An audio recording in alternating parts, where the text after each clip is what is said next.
So pre-election,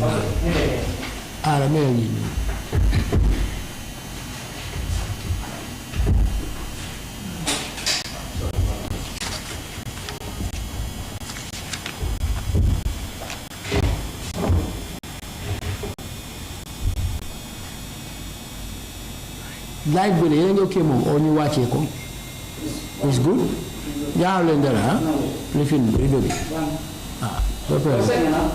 ready okay guys assalamu alaikum rahmatullahi wa barakatuhu. Before we start this very important signing on ceremony, I would like us to start with prayers. We all know we're in the month of Ramadan, a very holy month. So I don't know, Leket, from your guys who would lead the prayers.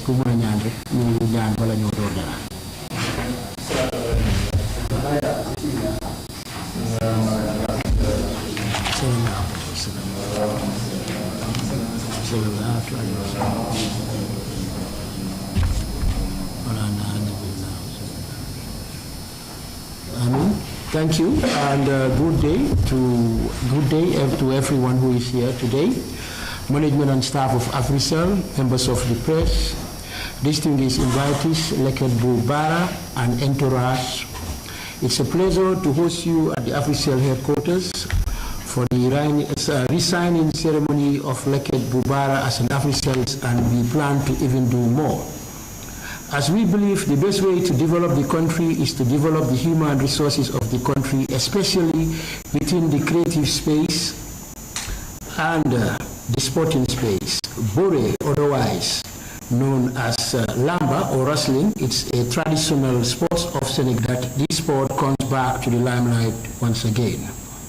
Today, we are very honored to renew an endorsement contract agreement between Africell and Leket Bubara. Leket is one of the most popular wrestlers in the Gambia. Africell, as a company, we will do our utmost to make sure that sporting events become part of the Gambian livelihood, but this can only happen if we encourage, promote, sponsor, and finance sports. If you look at Africell, we're in the forefront of everything. Athletics, Africell is in the forefront. Wrestling, Africell is in the forefront.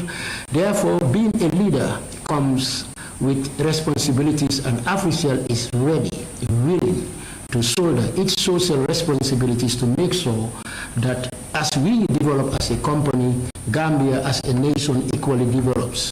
On that note, we would like to say a big congratulations to Leket.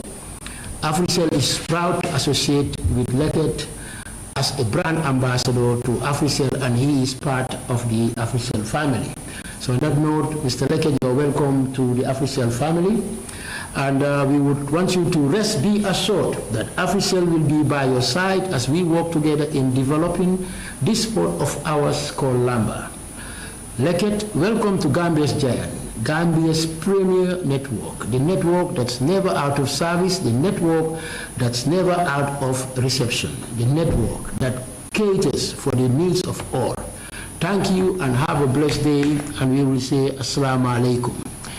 And on that note, I would quickly like to just translate what I said in the Wolof language. Maybe someone else will also help us in another language.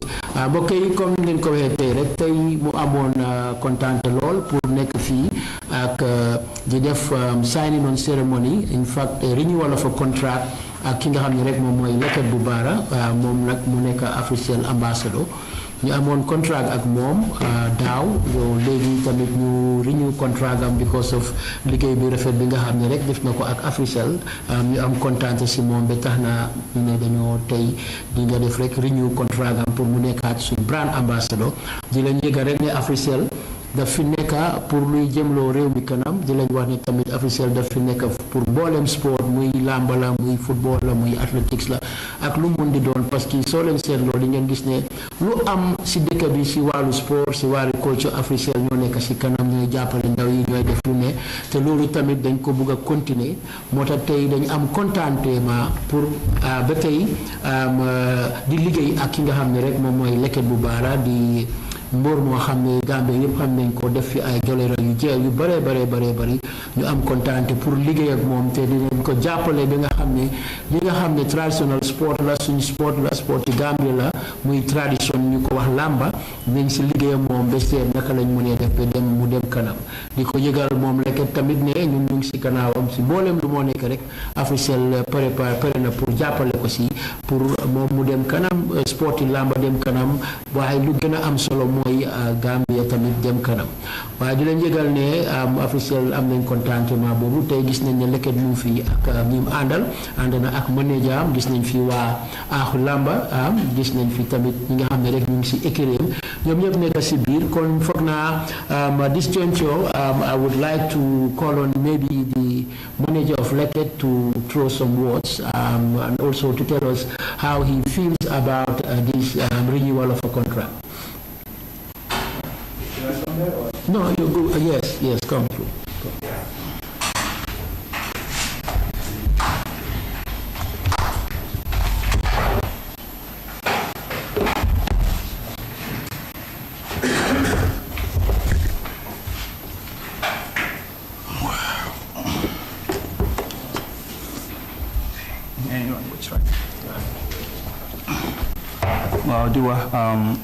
Assalamu alaikum. First of all, we will like to wish each and every one of you a Ramadan Mubarak, all the Muslims in the Gambia and of course around the world. We pray Allah subhanahu wa ta'ala accept our prayers and forgive our mistakes during the period. Mr. Wakaji, di wax ne am nañ kontaan bu baax for once again renew contract for endorse at Leket as the brand ambassador of Africell. We will first of all congratulate Leket Bubara and thank Africell immensely for their giant step, because wax dëgg fa ne Yàlla su fekkoon ne nag affaire si neexutoon or there were any misunderstanding or something like that duñ fi toog tey di renew contract. So ñu ngi wax ne ñun kontaan nañ bu baax a baax di kontaan nag ci Africell di comme nu ma ko daan waxee rek su fekkee ñaari champion ñëw nañ together pour liggéey bi dafa rafet. ñëpp xam nañ ne Africell is the champion when it comes to the GSM operation, and Leket Bubara is also a champion in the Rasulin. So if two champions comes together pour liggéey for naa loolu noonu dañoo am a huge success. dañoo joxe just a vote of thanks to Africell and Waka J especially for facilitating all this. Leket Bubara ñu ngi laa congratulate sa management, di congratulate sa team, di kontaan nag si naka ngeen doxale, because wax dëgg fa ne Yàlla Leket Bubara is a very easy going guy. He is a very very easy going guy, a guy boo xamante ni dafa déggal management am ba pare di wax nag Africell na ko bàyyim Rasulin si gannaaw, because lu ñoo defal yeneen artistes yi lu ñoo defal footballers yi loolu leen nekk di defal Rasulin, te ñun the Rasulin field ñun that's what we want. We have been sidelined for so long, and thanks to Africell pour gars yi ñëw jël di step forward pour ñëw di dimbale ahlu lamba especially Leket. We hope ne tamit du stop with Leket alone. We hope ne xam nga di ngeen Africell di ngeen gën a ñëw si ni leen ko xamee di gën a ñëw jàppale lamba in any aspect boo leen mën a jàppale, because definitely loolu leen xamee te loolu leen expect si yéen. So ñu ngi leen di thanks Africell, di thanks journalists yi present here today. mun naa wax ñëpp waa especially journalists yi lamba yi fi nekk Eye Africa TV njiitali Maam Jibi, and then Paradise TV si njiitali Mr. Alpha Diallo. We thank the media as a whole, Fatou Nebo, and all the media present here today. Standard Newspaper, Point. We thank you all. TV, is it? NRTV? Yeah, I think it's NRTV. Yeah, we thank you all. Then was Jajif. Wa barakala. Thank you very much, Mr. Manager. Those were some nice words coming from the Leket camp. As you know, Leket Bubara, as I said, is a Gambian wrestling champion. He's the #1 contender. Most people even believe that he should be the roi des arènes, as they say it in Lamba, king of the arena.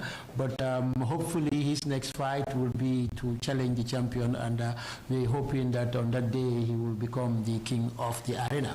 So, Mr. Leket, ñu bàyyi nga ñëw tamit joxe sa kaddu gis nga waxtaan bu wax ju rafet googu nga xam ne sa manager wax na ko ñu yow seet tamit lan nga am pour sànni si su ko defee nga ñëw toogee nii rek dañ ko fee nga sànni si kaddu su dee tamit sa gars yi am anybody else koo xam ne tamit you can say one or two things later on we'll call them.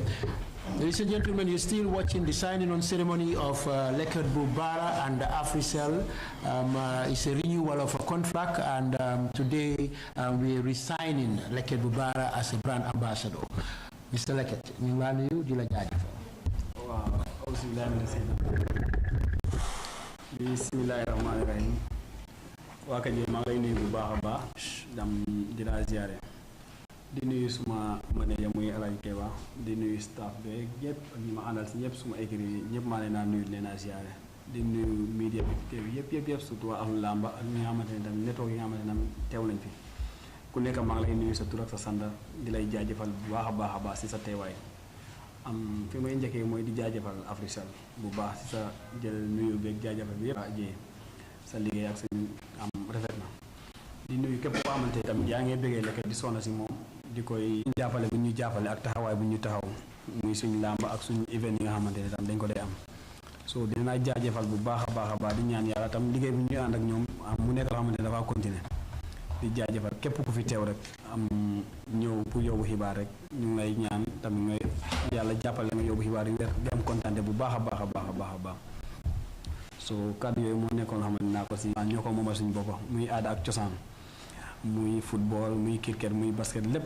loo xamante ne mu ngi yëngu rek si ndaw yi rek comme ni nga ko waxee sa njëlbale kàddu mooy lépp lu ñu jógloo rek mooy tey jàppale ndaw yi so loolu lañ si am kontaante soo jàppale ndaw yi réew rek mooy na ne jàppale nga am réew mi kon am nañ kontaante bu baax a baax si ñoom di rafetlu ñi ma àndal seen taxawaay ci man su ma xewlee muy ndaw muy lu mag yëpp dañ maa taxaw comme tey damay am kontaante bu baax a baax pour jaajëfal leen di bala ñëpp di baalu àq di ñaan yàlla tey weeru koor bi ñu dugal nii ñu dugal si bismillahi rahmaani rahim jeexal ko alhamdulilahi rabbil alamin yàlla jégal ñu suñu bàkkaar yi nanguñu suñu koor lépp loo xam ne jaamu nañ ko si yàlla nañ ko yàlla nangul ak lépp luñ ko ñaan rek yàlla nañ ko yàlla nangul waaw thank you loolu moo nekkoon suma kàddu yoo xamante ne tam naa ko wàccee di jaajëfal Africell bu baax a baax di wax ne ñun tamit kontaan nañ sawar nañ bu baax pour ànd ak ñoom am liggéey ak am Africell di ñaan yàlla am event yi ñu jublu nii tamit yàlla di gisee may ay ndam yu sedd guy liggéey bi gën a rafet incha allah. Thank you. Kind words from Leket. I'm sure later on the journalists here would ask you one or two questions. Anyone from the Leket camp who would want to say something? Ana sen ana sunu yaay moom di nga ñëw sànni si kaddu tuuti. Okay, no problem. That's fine. Okay, so before we do the signing of the contract, any of the guys here that want to ask a question, can ku bëgg a laajte question? Si yéen ñi nekk fii. Anyone? Questions? Standard newspaper. Okay, we have someone. Yeah, we just wanted to know the details of the contract. The details of the contract. It's a bit confidential, but nevertheless, they say signing on fee that we are going to give him for a year, just for signing being an Africell ambassador. That's one of it. The second one is we will support all his events, all his fights that he is having. Africell is ready to support him. He will be having a monthly amount of credit that he would receive from Africell every month, and also a monthly amount of data. So in general, he would always have credit with him and internet data that is on monthly basis, and anything else that he is doing within the year, Africell is ready to support him, financially, and also with the stuffs that we have available within our our network that we will provide for him. So I think it's something that would benefit him because he will be having a yearly salary and also every month he will be getting, as I said, internet and data plus any fight that he is having within the year. We are going to support him fully, both financially and in kind. So that is, and in return, of course, we will be using his image for our promotional activities, and there are other things that we would need from him because basically he is here to carry the Africell flag and take it anywhere he wants to take it, and Africell is also behind him to support him in what he is doing. So that is the detail. That are the details of the contract. Anyone else, Kenan? Yes, if we can do it in binoculars because okay. In Brussels. Okay, they don't understand. Okay, comme li ma laaj rek dafa ne ndax mënoon naa xam contract bi waaye ku nekk xam na ne contract daf dee nekk loo xam ne dafa confidential waaye ba tey liñ ko mun a sàcca wax ko rek mooy ne nit ki soo ko signé foog nga ne ko yow dinañ la jox temps pour nga nangu ak signé ak ñun dinañ la jox xaalis bi pour li nga sign ak ñun waaye si kaw loolu comme que ñun GSM company lañ am nañ li nga xam ne rek moom mooy every month amount of credit bu doy boo xam ne dina ko last month bi yëpp Africell daf ko koo jox dinañ ko jox amount of data boo xam ne tamit dafa am internet throughout parce que léegi moom mu ngi si family Africell so warta ñàkk crédit warta ñàkk data après si kaw loolu tamit su dee dafa am any event bu moo def apart from bore bi Africell na ñëw jàppale ko si moye xaalis na ko nañ la jàppale si li ngaa def ba pare tamit su dee dafa soxla yeneen bagage yoo xam ne Africell am na ko Africell ne pare nañ pour jox ko su amee nag lamba tamit Africell again si contrat bi wax nañ ne su dee am nga dara nañ la yokkal xaalis sangam pour sa li nga lamba boobu ngaa def ba pare tamit yeneen yoo xam ne mun nañ ko see jàppale ñu jàppale ko si waaw si gàttal rek luñ si mën a wax yes. Thank you very much. First of all, I want to know, I think this is the second time of the contract. And at the end of the day, what can you tell me the outcome of the contract? When you say the outcome, what exactly do you mean? Like, for instance, at the end of the contract. The first one? Yes. So what are the benefits? What are the benefits? Well, I think if we are if we're renewing his contract, it means that there is something that we have learned from the first one. We must be satisfied to say, okay, come again, we're going to sign it. So I think we have some benefits from him, and I'm sure he also had benefits from Africell, because otherwise he wouldn't come back to say, I'm going to sign with you guys. If he wasn't happy, and if we were not happy, I don't think we would be here today to do this contract. But nevertheless, we also understand, and whatever he was paid the last time has also been increased. So I think he's happy with that. That's why he's signing with us. And we, for Africell side, as I said, we had benefits from the signing him, as I should say. But you know, that's the reason why we're doing it again. Anyone? Yes. Ndax da nga bëgg a boobu tamit ci olof ndax mun naa jàllal. waaw amiin waaw loolu tamit dégg la comme que ñi ci làmb bi ñi ci ëpp yëpp olof lañ waa suma gars yi waa baara xam nga Leket waa baara yi foog ñu laaka olof yi rek tuuti waaw kii moom daf doon laajte ndax am nañ lan laay woon contrat bi bu mu jeexee lu na tax ñu laa signaat ndax amoon nañ benefits ndax maanaam am kontaanoo nañ suñ côté ak sa côté ma ne ko tamit amoon nañ ci contentement trop ak amoon nañ ci satisfaction parce que tamit su lu toon loolu duñ nangoo la ooyaat pour sign contract bi ak yow te yow tamit su doon ne amuloo satisfaction ci Africell liñ la defal góoma na dañ doon nangu nga ñëwaat toog fii ne da ngaa sign na ñun soo fa mel ni ñu ñaar ñëpp kontaan nañ ci ba tax na ñun nangu pour defaat contract bi yes. yaa ngi wax ne contract bi dañ ko révélé. daa. ma ne yaa ngi wax ne contract bi dañ ko révélé. waaw. waaye bu ñuy fàttaliku last year 50,000 ngeen ko joxoon. I was here. waaw mënuma fàttaliku wéy na 50 la na du 50 waaw. 50,000 moom ko si. was when he won against France. Exactly. waaw léegi wax nga loolu gisoon nañ loolu xëy na ñu bëri dañ foogoon ne 50,000 bi mooy contract bu ko Africell di fay. li kii wax rek laay ñëw pour rejoin ko because yaa ngi wax ne am ngeen ci satisfaction. ndax dinañ séntu yokkute ci li ngeen ko joxoon ci at ñu weesu ci contract bi ngeen nangu toog. waaw fa ma gën a leeralaat fi nga waxoon rek ne da nga déggoon waxi 50,000 boobu foog naa ñu ñëpp xamoon nañ ne Leket bëre woon na fi ak franc mu gagné ko mu amoon drapeau nag comme que ñun ñoo ko sign mu indi drapeau boobu fii Africell pour wan ñu ko wan ne ñu ne sëñ Bour dem na am na combat gagné na ñu nit ñu am si contentement ñu organisal ko lu mel nii defaloon ko cérémonie pour mu wane ñu drapeau bi mu gagné soo si kaw loolu tamit ñu joxoon ko foog naa 50,000 boobu nga doon wax pour contente la rek ne ko ñu ngi laa jàppale si lii comme que dem nga ba gagné loolu la woon waaye du loolu mooy woon contrat bi waaye sa second question bi nga ne nga am na yokkute waaw wax naa ko fi léegi nii soo bàyyi woon xel wax naa ko ne luñ ko signé woon it last year this year comme que liggéey bu rafet bi mu tax na ba dañ yokka nañ ko so su dee ne loolu answer na sa question waaye anyone else keneen ana journalist yi toog fii Dawda anything from the Fatu network yeah let's start ma jël madam bi bye. Yes, despite you mentioned earlier that you will not want to see exactly what is in the contract, but then you will want to know for clarity purpose in doing our reporting, like how much would you want to declare is invested in this contract? No, I would rather leave it. Say, after that, the next question will follow, whether Leket has a handful impressive benefit in the contract. Well, okay, the first one I would say I would rather leave it confidential. You know, I mean, I would rather leave it confidential, unless he wants to reveal it himself. But for me, I would rather, as far as he's satisfied with it, I'm satisfied with it. I don't think we need to mention, because these things, they create problems. People would talk and other one would come here and say this and that. So what is important here is between us and Leket. And I think if he's satisfied, if he wasn't satisfied, he wouldn't sign this contract.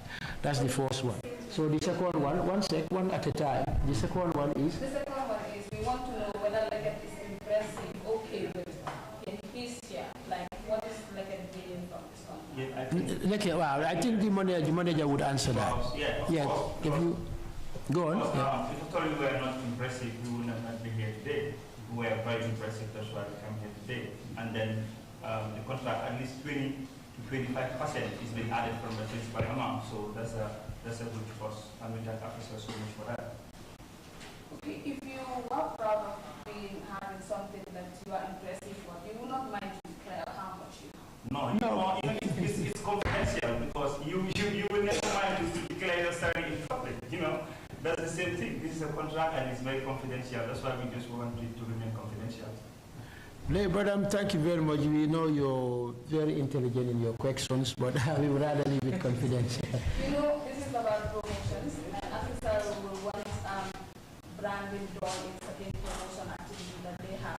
So having someone who is into sporting activity doing such, you know, you will want to show to the public that this is what I'm doing and I am okay with what I'm doing. And also it is helping to upgrade the sporting activity in this country, especially when it comes to wrestling, because it's not much of the time sporting reporting is done on other sporting activities. Wrestling has been neglected. So we want to know what impact will this bring to the wrestling in general in the country. Well, Having such promoted in wrestling will help other wrestlers to also participate in the game. So we want to know so that I mean, well, as I said, I think other wrestlers, they would see the impact. I mean, we cannot sit here and say this would be the impact. This is what we are going. We've said what we are going to do with him. I mean, we said the support. We have explained here that how we are going to support. Everyone will see. I mean, when he's having a fight, or if he has a program or an event, then they would see Africell would come on board and support him fully. And that is the impact that we will see. We don't even need to say it. I think people need to see it to believe. So that is the case. I mean, in terms of the contract, I mean, he is happy. I mean, of course he is happy. Otherwise, he wouldn't be here. So I know he has been rewarded handsomely. And also what he had with us from the previous one, we have also increased it this time around, just to show that we're happy with what he has done for us. And I'm sure he's also happy with what we have done. Because just last week alone, I think last week, we went to Bara to stage like a Mbapat competition, which I think the people of Bara were happy with. So it's like, even where he lives, we are going there to give him support. So I think that's fine. Mr. Babato. Yes, madam. Yeah. He's not very much eager, and his management are also not very much eager to take any amount to tell you. So if Africell is resigning us again, or if Leket is signing with Africell, it has to be a very handsome amount to just be comfortable in that area. Okay? And as again also, I mean, we are here to support sports in general, which I have said. So if there is any other wrestler, who is doing good, showing the qualities of a great ambassador, Africell will be willing to sign that particular person, I guess. So, if there is any other question, okay. I wanted to ask if Africell has an estimated budget that they will want to If we have an estimated budget that you want to invest in Leket anytime we have events. an estimated, we have, but we just don't want to reveal. You guys just want to know amount. Certain things are really confidential, so we would rather keep it to that. And we chose, we chose, not them, okay? We chose to make everything, or to keep everything confidential for some reasons that's known to us. You happy with that? Yeah. Yes, my man. Borom bahana, borom sochu. Ah, now? No, bugon, da ngeen bëggoon a xam xaalis bi rek. Somebody, ah? Just a quick contribution, right? So yeah, so because I'm also like I 100 bahana mola. naka gisoon? I'm also like 100 bahana mola. Boss ma doo baal tuuti waa noonu. I'm also like 100 bahana mola. I'm represent different Oh yes. stakeholders when it comes to wrestling. Wow. Wow. I just like to make it up because sister Mungowa, Mune wrestling company, Mune report now. Wow. Wow. Load for the yes inside. Nga for important, balama. Wrestling events that they are and media they are welcome as far as the wrestling events you are concerned. And then secondly, I just want to say that we really appreciate Africell when it comes to wrestling. Because honestly speaking, why any other promoter go event, they do support. Support being there, they can donate physical na si halis. But so kasi the sound system limoja 20 to 25,000 Africell sun dapat joxe rek you're okay with it. Billboard so ko bëgge higher. Lolu ñaata la cost Africell sun dapat joxe rek okay with it. Radio advert. Exactly. Radio advert tamit ñëwagul Texas and lolu yëpp absolutely we are so much grateful about it. But pare am na few events yoo xamante ne tamit partner leen ko. There was a time at Spybasi Field, I'm on then for tools competition. Every year, be more 8 years, so I may be more 8 years in a row. The most of it, now 4 or 5 times a year partner with Africell. Prices in there take for big. So Waka, we are absolutely very grateful. And I knew Gena extension AMC, Leket Degala champion la. He has done a lot for this country. Ndana nak mom danaka dañ ko day gawa sul or duñ ko day xam but buñ ci record sama xol lim def ci la Gambia is absolutely dafa jéggi dayo. Not only that but I'm telling you ne Leket jógee na fi dem bëri ci Gregory Roman ba India in the Commonwealth Games 2010. So demee Wikipedia nga search Commonwealth Games 2010 di nga gis turam. Semi-final is because of the Fagani war. Lolo mo taxone mun tan bare second tamit demoon na fi Bissau demoon na fi Portugal yépp pour jaay traditional langue Gambie ci bopam lolu yépp in the name of Gambia. So no len ko defé ambassador non la nekké ambassador Gambie in general. So we are absolutely grateful for that. Wa ñi len gëna ñaax rek ngeen extend seen am ci ñeneen ni lolu dal len ci doon yokka because dañ content trop moo tax mané dañ sol 10 different bahana moo tax fokk ñu sanni fi pour media bi tamit xam finally ñu leen ñaan media Gambie yépp wrestling is our traditional sports. Gambians in say bore. Tay suñ fi togal hejna bobu du jotay. Wa suñ fi togal wax len athletes in wrestling. Ni gay di benefit on wrestling is way more than even Gambian league football bi bo len a chongo. League bi is how much? 750,000 te lolu at bi, right? Te lolu at bi la. Di ci yone ben Gambian wrestling they are paying 400 to 500,000 dollars pour ñu bore. Ben attaque en 5 seconds. So that's it. And you know Gambian. So we are urging everybody, wrestling events, so I mean, you know, you Japan and just as Africell are doing. Thank you.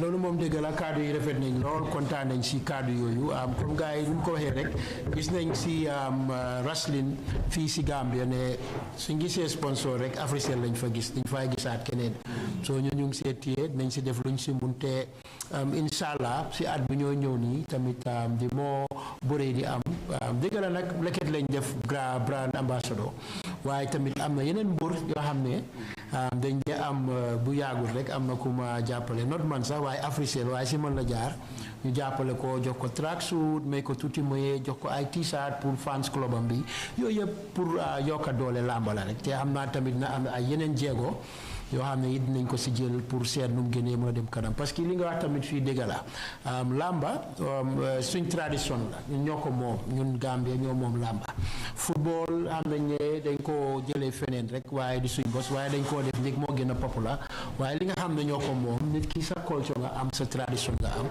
su la réeree rek yow sa bopp da nga réer so foog naa ne dafa jot pour ñu ñëpp jóg xam ne lii ñoo ko moom ñu seet nuñ ko mënee doole te ñun loolu jël nañ si nekk njiit bi nañ si jël suñ matuwaay yëpp ku si mun a toppa suñ gannaaw ku mun a bokk ak ñun jàppa mu dem kanam foog naa loolu tamit dina nekk loo xam ne Gambie yëpp na ko rafetlu waaw mbokk yi right now I think we have said everything unless da ngeen am dara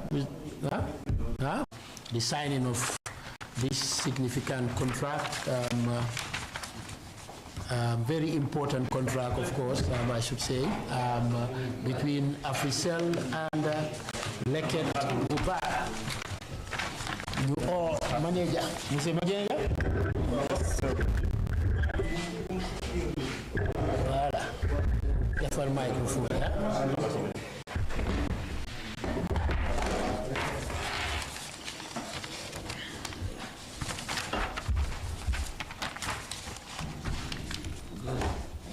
Sign al fii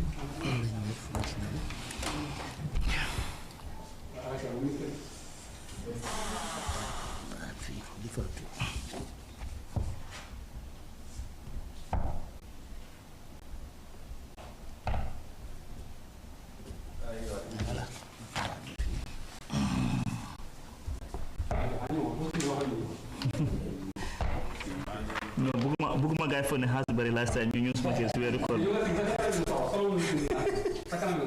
Okay. You miss. Alright. Bulenta guy use my kere. aja lagi ñu taw taw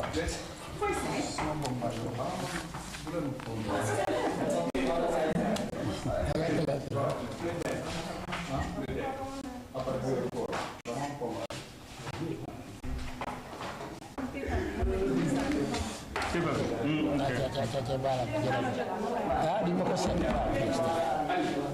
mu ne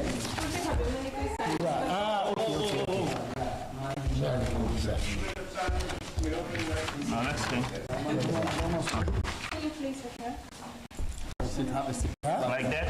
Have a seat, boy. Now move back like that. Like that? You okay with that?